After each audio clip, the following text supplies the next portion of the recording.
were patterns imprinted on stars. I had been having this thought just nagging at the back of my mind. And the thought was really simple. If animals were created to be vegetarians, like all animals in the Garden of Eden never ate any other animals, how could ecosystems function? Because from my understanding of what Watchtower taught, animals, they didn't have eternal life, right? But so that meant at least you had to have animals that ate other animals. Like bacteria had to at least help decompose a dead animal. If predator-prey relationships didn't exist, wouldn't prey overrun vegetation? Like I started thinking about just the dynamics of ecosystems. And I thought, well, it wouldn't work. And so I brought that up to my wife. And I was like, so have you ever thought about this before? This predator-prey thing and ecosystems, and like the Garden of Eden is like not really a viable ecosystem, you know? Like, and she's like, we shouldn't talk about that. That's no. And we just kind of shut it down. So the next day my friend James and his wife Jennifer came over, and like James was a Bethelite, and I'm like, James, we had this conversation and we had this kind of weird thought, like this has been bugging me. And I brought it up and James goes, oh yeah, no, that wouldn't have worked. Also, Noah's flood isn't possible either. And he just said it flat out. I had known James since we were kids. He's like third generation witness, you know. It's like the last thing on earth I'm expecting. He just blurts this out. And eventually his wife, she just told us to stop talking about it. She was so upset because it was such a challenge to her faith, you know. And I remember even on the ride home, my wife was saying, why would you talk like that? And I said, because I'm just speaking out of honesty. I'm not trying to apostatize or to get other people to leave the religion, of course. I want them to stay in the religion. That's the important thing. But these things have bothered me. I've even written to the Watchtower Society looking for answers.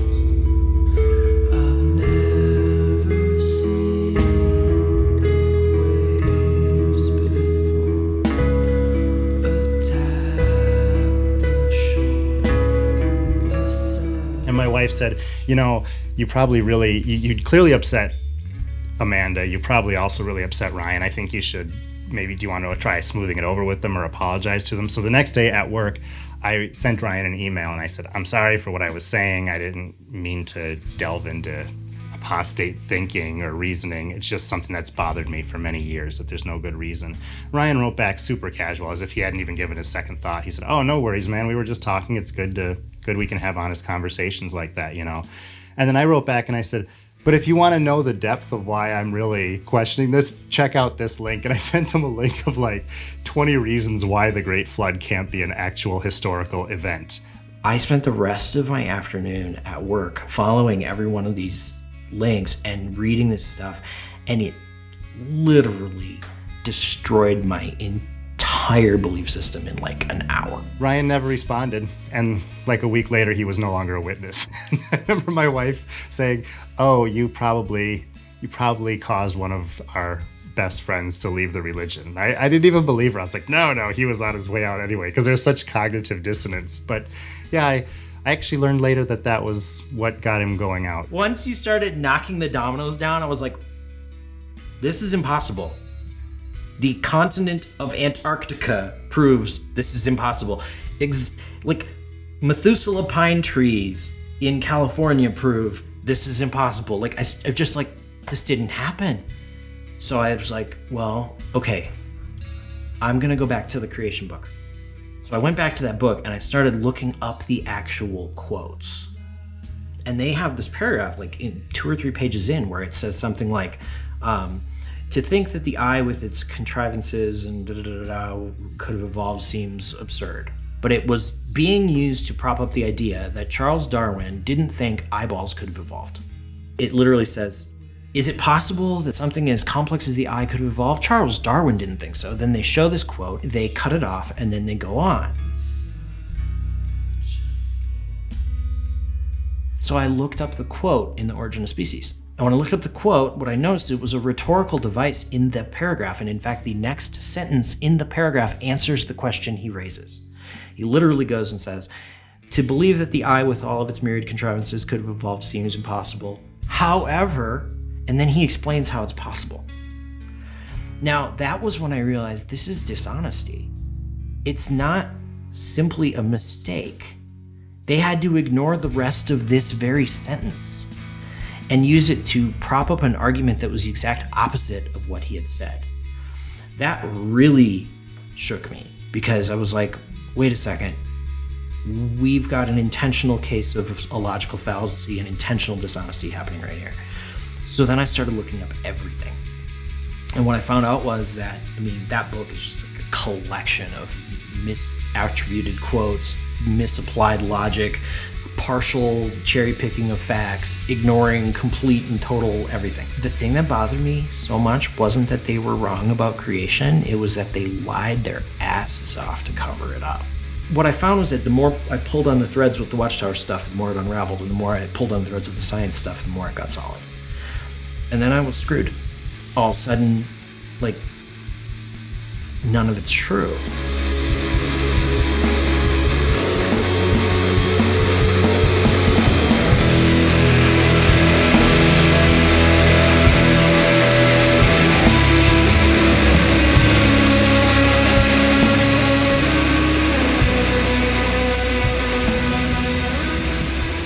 If you go in and the sin was either something that had happened in the past already and you did it again, or if you're not sorry enough, you'll get discipline, which could mean losing your privileges where you're not allowed to speak in front of the congregation, or in serious cases, you could get disfellowshipped, which means you're not allowed to speak to anyone. You're not allowed to, you can basically just come to the meetings, but you can't talk to anybody. Your family's only supposed to talk to you about family business. They're not supposed to be your friend, and that's only if you live in the house. If you live outside the house, they're not even supposed to talk to you. And if you decide you want to come back from that, the quickest you're going to get back from that is about a year, usually, which is spent in complete solitude.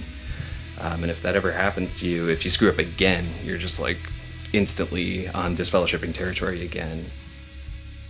I was just really unhappy in that lifestyle. I just hung out with people who were considered kind of edgy, or I was interested in edgy things, focusing on the music.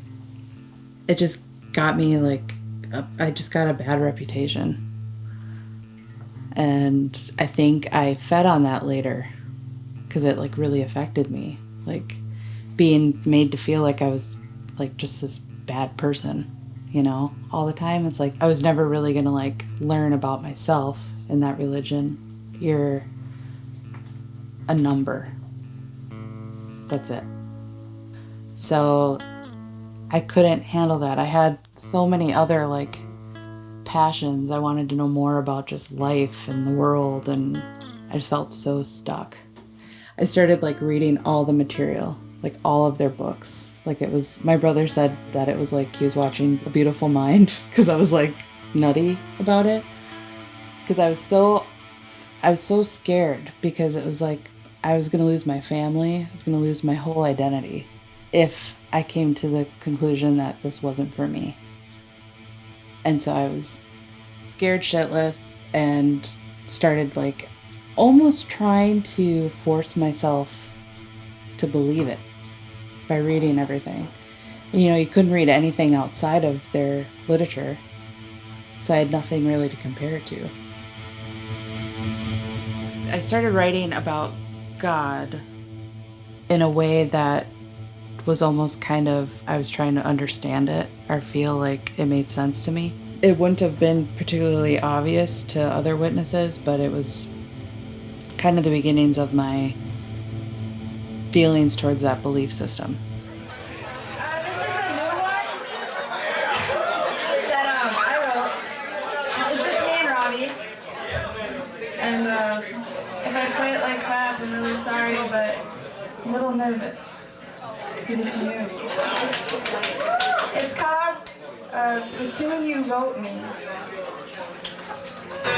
I woke up, I spoke up when you tried to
So I came out and I like wrote a letter, and I said, we need to talk. I'm leaving you this as a letter because I don't really know if you want to talk about it right now or not, but maybe we shouldn't be together, because the decision I had come up with was I'm gonna deal with the marriage thing, and I'm gonna keep quiet about the witness thing. I'm not saying anything. I wasn't brave. I wasn't like, oh, I'm gonna do this for my kid. I was just like, no, I need to do more research. I can't do this. So I get in my car, drive to work. 5 minutes after I leave the house, I get a phone call from her. I turn around, I come back. We start talking. She's like, do you really think we shouldn't be together? And I said, well, yeah. I mean, I'm not happy. You're not happy. This isn't working. We both know it. I'm like, we're together because, Jehovah hates a divorcing, right? And she's like, well, so if we split up, would you still be a witness? And which I thought was kind of an odd question, because I hadn't said anything at all about religion. But when she asked me that question, my internal editor was just gone. If you would have asked me what would I say, I would have been like, oh, of course, we'll take it one step at a time. But what I actually said was, no, I don't believe any of it anymore. She was like crying at the moment that I said that, and as soon as I said it, she stopped crying. And she's like, oh, okay, so I'm gonna move back to my parents in Chicago, and I need you to leave right now. And I never saw her again. Your wife? Yeah, I never physically saw her again.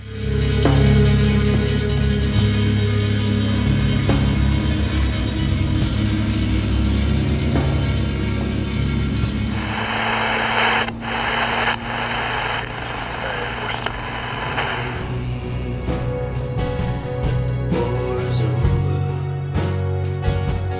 Now I don't have anyone to fight.